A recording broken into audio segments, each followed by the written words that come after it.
திருச்செந்தூர் முருகனை போய் பார்க்கறதுக்கு முன்னாடி இந்த ஊர்ல இருக்கிற பிள்ளையார பார்த்துட்டு போங்க. திருச்செந்தூருக்கு 18 கிலோமீட்டர் முன்னாடி முக்காணிங்கிற ஊர்ல இருந்து 6 கிலோமீட்டர் தொலைவுல ஆறுமுகமங்கலம் என்ற ஊரில் ஆயிரத்தெண் விநாயகர் கோயில் ஒன்று உள்ளது. இந்த கோயில்ல 2 தேங்கா வாங்கி கொண்டு போயி பிள்ளையார் கிட்ட வச்சி நீங்க 6 சுத்து சுத்தி நீங்க வேண்டிக்கிட்டா உங்க வேண்டுதல 90 நாளைக்குள்ள நடத்தி கொடுக்கிறது இந்த பிள்ளையாரோட பொறுப்பு என கூறப்படுகிறது. அப்படி நம்ம வேண்டுதல் நடந்துடுச்சுனா இந்த கோவில்ல 1008 தேங்காய் உடைக்கிறது ஐதீகமாக இருக்கிறது. வசதி இல்லாதவங்க 108 தேங்காய் கூட உடைக்கலாம். மூத்த கடவுளாம் விநாயகருக்கு தனி சன்னதி என்று ஒரு சில கோயில்தான் இருக்கு.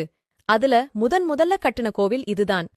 தேர் கொடிமரம் அமைத்து திருவிழா காணும் கோயில்களில் இதுவும் அடங்கும். நம்ம வேண்டுதல் வைக்கிற அத்தனை தேங்காயையும் ஒவ்வொரு மாசச் சதுர்த்திக்கும் ஒரு ஹோமம் வளர்த்து அந்த ஹோமத்துல போடுறதா சொல்றாங்க. இந்த ஹோமத்துல இடுற ஒரு தேங்காய் கூட வெடிக்கிறது இல்லன்னு பெரிய ஆச்சரியமா சொல்றாங்க. எனும திருச்செந்தூர் முருகனை தரிசிக்கிறதுக்கு முன்னாடி ஆறுமுகமங்கலம் ஆயிரத்தெண் விநாயகரை தரிசிக்க மறந்துடாதீங்க.